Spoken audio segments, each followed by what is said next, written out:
রাধে রাধে বন্ধুরা, তোমরা কেমন আছো? আশা করি সকলে ভালো আছো। আর তোমাদের ভালোবাসায় আমিও কিন্তু খুব ভালো আছি। তো আমি মৌমিতা, আমার একটা ছোট্ট পরিবারে সকলকে স্বাগত জানাই। সকালবেলা দিনটা শুরু করলাম আজকে কিন্তু চিয়া সিড আর দুধ দিয়ে ব্রেকফাস্ট দিয়ে।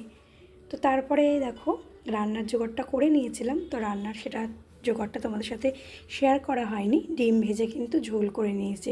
আজকে আর কিন্তু গোটা ডিম খাওয়ার ইচ্ছে হলো না। তো আলু হচ্ছে সিদ্ধ করেছিলাম, সেটাই মেখে নিয়েছি। আর এদিকে ঢেঁড়স আলু দিয়ে তরকারি আর আমের টক ঝোল করেছিলাম। আর দাঁড়াও বন্ধুরা, একটা তোমাদেরকে জিনিস দেখায়। জানলার ব্যালকনিগুলোতে যে আমি গাছ রেখেছিলাম সেগুলোতে কিন্তু প্রত্যেকটা গাছে একটি করে ফুল হয়েছে। আর গাছে ফুল কার না ভালো লাগে বলো? আমারও কিন্তু বেশ ভালো লাগে এরকম গাছে ফুল হলে। তো রান্না কমপ্লিট হয়ে গেছে বন্ধুরা। তারপরে দেখো আমি গ্যাসটা কিন্তু সুন্দর করে মেজে ঘষে পরিষ্কার করে নিয়েছি।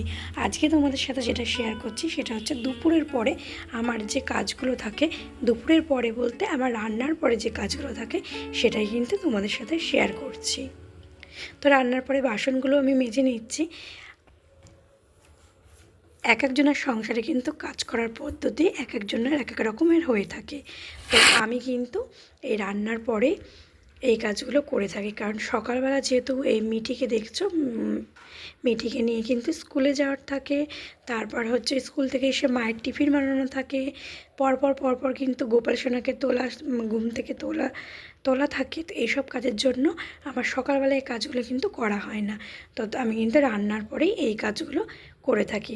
তো তারপরে দেখো আমি ডাইনিং টেবিলটা ছিল সেটাও কিন্তু ডেলি এরকম করে মুছে নিই। তো আজও কিন্তু মুছে নিলাম। তো শোকেসটাও মুছে নেবো, এদিকে টিভিটাও মুছে নেবো।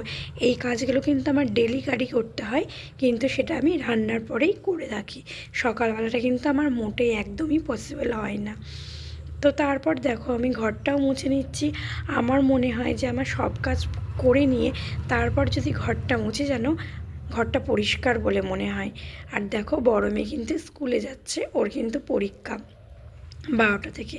তো ঠাকুরের পুজো দেবো, তার জন্য বাসনগুলো কিন্তু মেজে নিচ্ছি। স্নান করে চলে এলাম তোমাদের সাথে আবার গল্প করতে। তো আজকের ভিডিওটা তোমাদের ভালো লাগলে লাইক কমেন্ট করবে।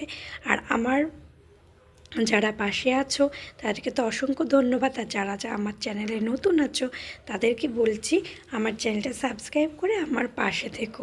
আর ভিডিওটা দেখার জন্য নতুনদের অনেক অনেক ধন্যবাদ।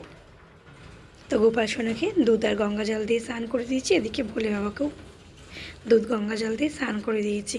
দুধ যেহেতু রোজ দিতে আসে, ওই জন্য আমি দুধ গঙ্গা জল দিয়ে সবাইকে স্নান করিয়ে দিই। তো আমার গোপাল সোনাকে তোমাদের কেমন লাগছে অবশ্যই কিন্তু কমেন্ট করে জানিও। আর ভিডিওটা ভালো লাগলে লাইক কমেন্ট করো। সবাই ভালো থেকো, সুস্থ থেকো, ভগবানের কাছে এটাই কামনা করি। তো ভগবানকে ভোগ দিয়ে আমি আরতিটাও করে নিলাম। আজকের মতন বন্ধুরা ভিডিওটা এই পর্যন্তই। কাল আবার দেখা হবে নতুন কোনো ভিডিও